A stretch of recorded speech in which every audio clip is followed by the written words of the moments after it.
and division of the land east of the Jordan. Then chapter 14, division of the land west of the Jordan.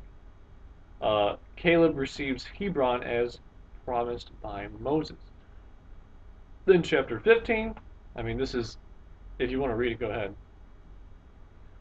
It's just like, and they do it like clan by clan, so it's like, um, okay, like especially in chapter 15, division of the land for the tribe of Judah, clan by clan.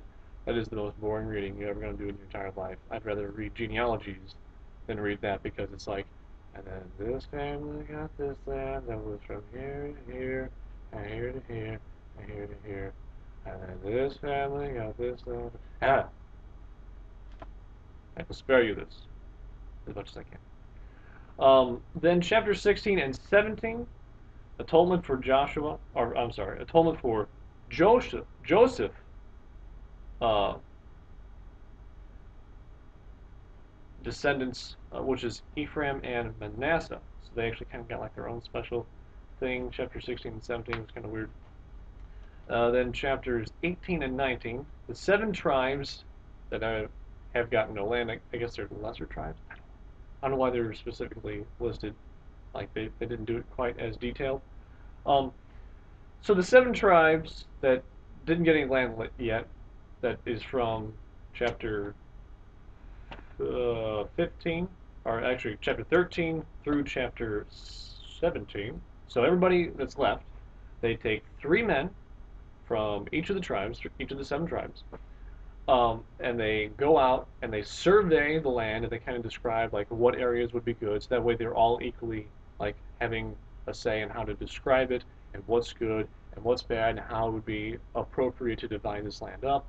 They go around, uh, they write down the description, and then they cast lots to see what tribe and clans then afterwards would get the appropriate land that was described. Then chapter 20, they actually set up the cities of refuge, which is good for people who had accidentally killed somebody. So if you had killed somebody on accident, like pushed them off a building, seems like an accident, but I know how these things go.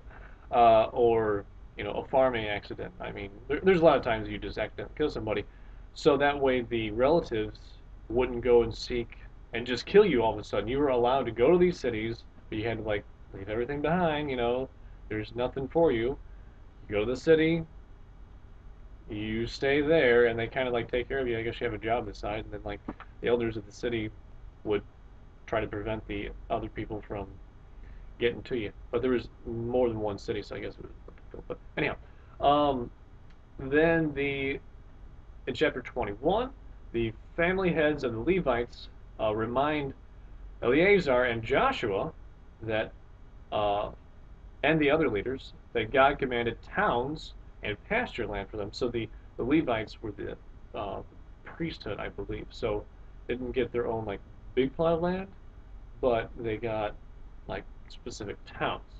So then the Israelites, from their own accord, just volunteered certain towns and land for them, and you can read all the details if you like, and it's really long.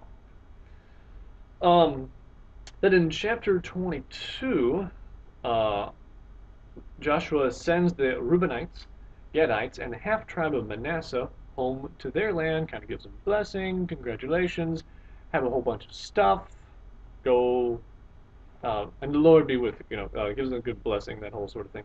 Um, so while they're rolling out, the 3 tribes decide to build an imposing altar by the Jordan, uh, which didn't go over so well with the rest of the Israelites. Yeah, not so good. There's already an altar, and then they build their own altar. So what are you doing, guys? We already have an altar.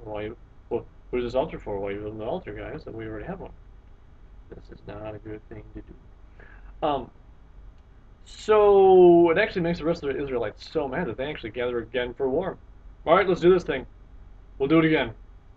Anybody else? Anybody else want some? We'll take you out too. So the rest of the Israelites gather for war against the 3 tribes for building the altar. Then the Israelites, I guess, have a moment of sanity.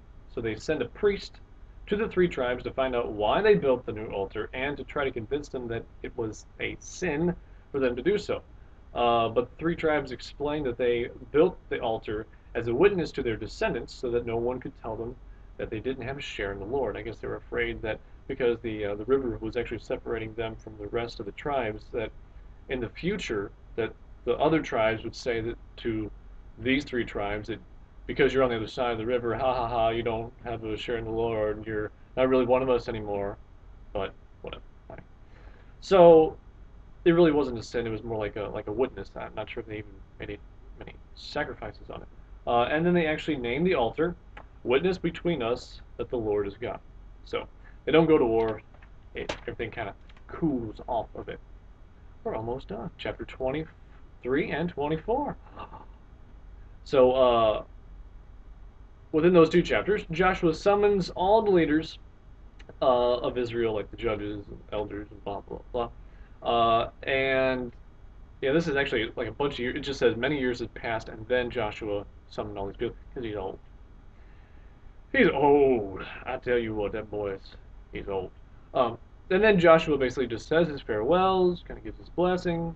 Then he gathers them together in another spot and like gives them almost like a history lesson, but like reminds them where they had come from, even like from Abraham, goes pretty far back and goes down to Moses and what Moses had to do and the law and all that kind of stuff, and commands them to serve the Lord. And then sometime later after that, then Joshua dies at the age of 110, and then lists a couple of the other leaders that had died and their ages and where they were buried and all that kind of stuff. So that is the end of Joshua. I hope you enjoy.